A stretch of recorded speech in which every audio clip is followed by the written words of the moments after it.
what is that exceptional experience like, the in-appointment experience? And you need to audit that yourself. So you need to audit how it flows. So a good idea is to record an appointment. So if you're doing a Zoom appointment, it's really easy to press record on the appointment. What you don't want to do is be listening to their answers again. What you do want to be doing is listening to how you speak to them, what your flow is like. Are you asking those open-ended questions, or are they closed questions? Is the appointment flowing? Does that person look exhausted at the 40-minute mark? Because they probably do. Trust me on that one. Mentoring with Geraldine is a bite-sized practitioner podcast for naturopaths, nutritionists, herbalists, coaches, and practitioners. This podcast responds directly to the needs of you, the practicing natural therapist. We have interviews during the holiday season and business and mindset support each week, so you'll get the variety you need to enjoy and stay motivated in your practice. Don't forget to subscribe to receive the weekly episodes. And if you want to connect with me, always check the show notes, because that's where you'll find the links to book appointments and, of course, to join the Academy, the membership group, where there's constant connection and community with like-minded practitioners. Now, let's get started.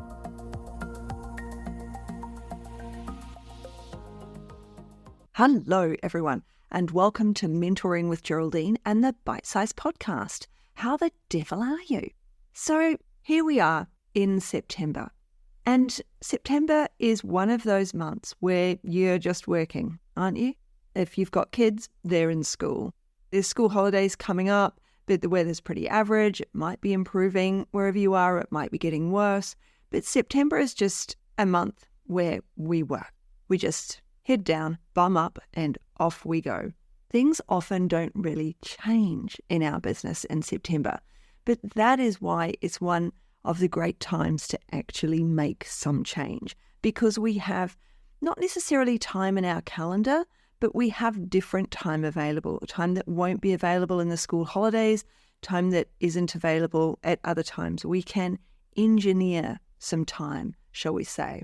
And so it's a good time to start looking at delivering those exceptional client experiences, because we're doing it, we're in it, we're seeing them. How can we make our life and their life better by seeing us, and not just the supplements, the actual consult, but what can we do to make life easier for both of us, to make it exceptional? And to make things exceptional, there has to be step-by-step processes for both you and your client. So the step-by-step process for your client is, how do they find you? Where do they find you? So let's think about the problem, right? We do want to know what the problem is that our client has. So let's say our client will have two different problems. Say they've got IBS as one problem, and then our other client, a different client, has an emotional problem. So they have perhaps anxiety. So where are they going to find you first? Now, the person with anxiety probably knows they have anxiety. They know they've had it for a really long time. They're suffering from it. They may or may not be Googling that problem because they've had it for so long. So they may be actively seeking help on Google. So are you in Google My Business? Are you there? Are you actively playing with Google? You play with Google, Google will play with you. The same with IBS. So that client has gone to the GP maybe, and the GP has done some testing and said, oh, mate, you got IBS. Off you go. And so they've Googled it. They've come home and they've Googled, what is IBS? And are you going to come up there? Now, an alternate problem is a visual problem. So say they have acne. Now, that's quite visual for them. They don't need to go to anyone to say, what is this? What's going on with me? They can see it. They look in the mirror every morning, every afternoon, and they're Googling it, yes, but they're also looking in social media. So something really visual, we want to have that social media presence. They might find us there first. Where are they going to find you first with your niche and their problem? Okay, that is the question, because that starts that process, that starts that exceptional client experience. They found you easily in the space that is logical for their problem. So once they've found you, then how do they book in with you? So if they found you on social media, do you have something like Linktree, or do you, in your social media bio, is it straight to your website? Is it straight to your booking calendar? What would be the optimal next step for them? If it's Google My Business, they found you, what is the optimal next step? Remembering that Google will direct, after you've been playing with Google for long enough, it will direct your client to the best possible space for what you want. Okay? That is part of the flow. That is part of that exceptional experience, that the ease with which they can book in with you. So if your books are full like mine are, then it's actually quite hard for them to book in. They have to jump over a number of hoops to get to me. They have to ultimately DM me or PM me, and yet I'm not that active for clients on social media because I don't have many spaces available. It's quite hard to book in with me.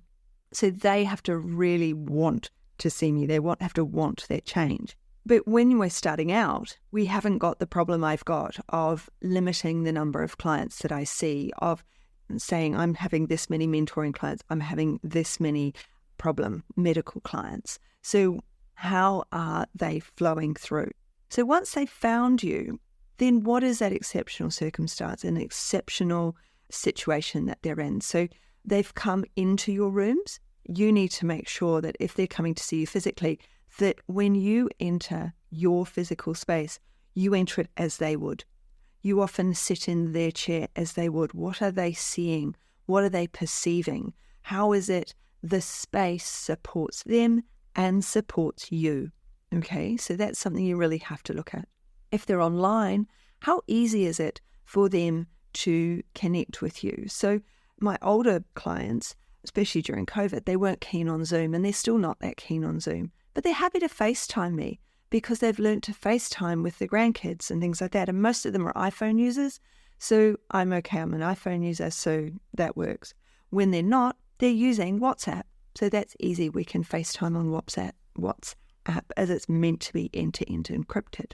So with that exceptional experience that we're trying to create for them, we have that appointment. Within that appointment, does it flow? And what's your flow like? Because if you're not feeling confident and flowing in everything you do, then you pass that on to your client. It's like if you've ever ridden a horse, or if you're with an angry animal, if you're showing fear, then they're going to show fear too. You have to show calm. You have to show that confidence. And if your processes aren't smooth and systematized, then you're not going to be showing that calm, clarity, that ease of which you work, and that flow in which you work in that system. So there's always the Finding My Flow webinar, which I put out on a regular basis. The last one was in July. We will probably do it again at the beginning of next year. So if you're listening, then it's probably, maybe I'll do it in November. Who knows? I'll leave that one open. Don't put anything in the calendar yet. But what is that exceptional experience like, the in-appointment experience? And you need to audit that yourself. So you need to audit how it flows. So a good idea is to record an appointment. So if you're doing a Zoom appointment, it's really easy to press record on the appointment. What you don't want to do is be listening to their answers again.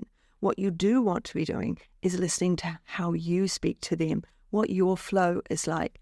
Are you asking those open-ended questions, or are they closed questions? Is the appointment flowing? Does that person look exhausted at the 40-minute mark? Because they probably do. Trust me on that one. So have you gone over time with that client? Especially the sicker a client is, the more ill they are, the shorter the appointment needs to be, because they're going to have recovery time from your appointment. I know it seems an odd thing to say, but it's, for some people, having the appointment, sharing all this information, going through everything again, it's like running a marathon for them. And so they're exhausted the next day, and they'll have to have a day off from spending maybe an hour and a half with you. So we need to bring that into the hour so that we're more succinct. We know there's a follow-up appointment, so we've got another opportunity to ask those questions. We don't have to get all that information in the first appointment. We have more appointments coming up. That is how we work. We need to explain that to our clients. That's part of that exceptional experience that they're having, is being able to find us easily, book in easily, or go on a wait list easily. And if they're on a wait list, have something to do whilst on the wait list. Maybe you have a mini program that they go on whilst they're on that wait list. Then the exceptional circumstance, whilst they're talking to you, it doesn't go on too long, they're able to answer the questions and they know where you're going, where they're going with this, how many more appointments will be coming up, what system they're under, what's happening next. Then after that appointment, with our exceptional appointment, what happens next? What happens after the appointment? Have you instigated a follow-up email? So I have an automated email 24 hours later. It's exactly the same email for everything. If you see me for a focus call, then you will get the same email that my clients will get at the end of theirs saying, hey, I speak really quickly. Did I cover everything? If there's anything that I've missed, please email me back. Reply to this email. Otherwise, save your questions to the next appointment. So I'm really setting my boundaries with that email by saying you can reply to this email once, otherwise hang on and wait. And so the majority of people, clients, will reply on that email and say, thank you very much. No, you didn't speak too quickly. Yes, I know where we're going. And no, I haven't got any questions. And I'll see you next time. Or here's some more information that I didn't have the opportunity to give you in the appointment, which is fine too. So that means that we're really creating that client experience from the first moment through to that reply email, and they know they're coming back because we've booked them in at the appointment for the follow-up. So really think about that exceptional client experience and really think, what am I doing for my client? And September is a great month to do that. It's a fabulous month to do that. October, we're going to have more information on, because it's the holidays, isn't it? So it's a little bit different.